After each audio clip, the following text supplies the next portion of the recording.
Let's go to Washington. Muhammad Fraser-Rahim is Executive Director for North America for the counter-radicalization organization Quilliam International. Thank you for speaking with us here on France 24.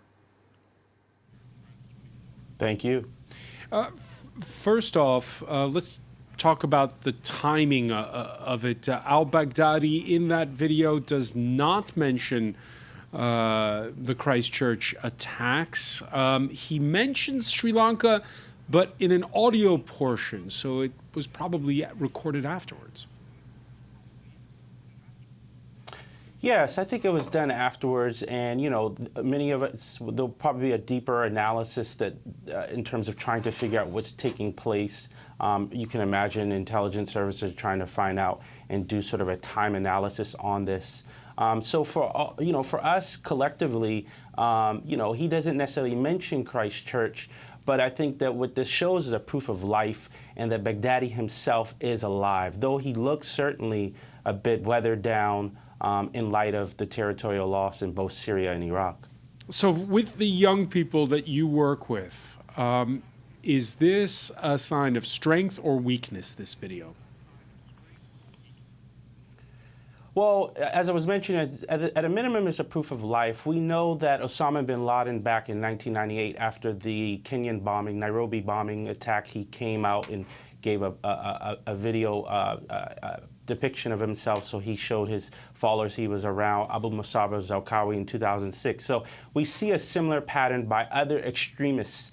So Baghdadi follows that trend. I think for us, working in the pathway of de-radicalization and rehabilitation, this is certainly an indication that the organizations around, our efforts is trying to make sure that individuals are not even going down the pathway in the first place, so the preventative efforts. So I think the message, particularly for Baghdadi and for those who would be interested or susceptible, is that the ISIS brand is around, and I think that's why he was mentioning places like Burkina Faso, places like Mali, where we know just yesterday there was an attack in Burkina Faso, and trying to make sure that this brand is still alive. It doesn't take many people, obviously, to have a very determined radical organization.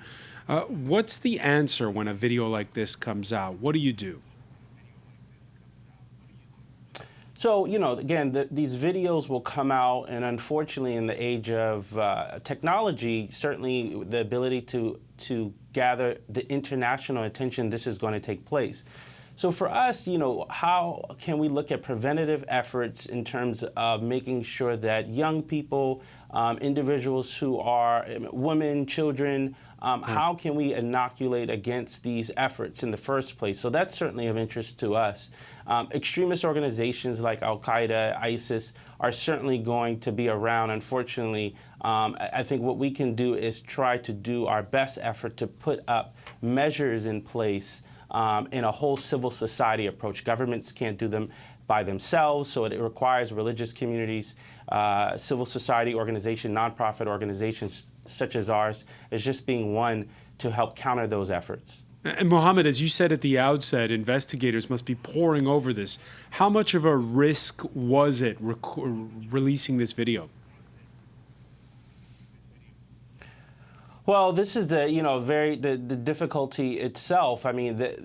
With the online interconnectivity throughout the world, these videos are going to be released. I worked in U.S. intelligence for over a decade, and so I would have been probably one of those analysts trying to figure out what's actually taking place. How do we put together a puzzle piece to find out how can we prevent this? What is there a sign? Is this an indication of something to come? We know just in next week, the beginning of Ramadan will begin, and we know extremist groups have used this as an occasion to rally individuals in this heightened spiritual or religious fervor.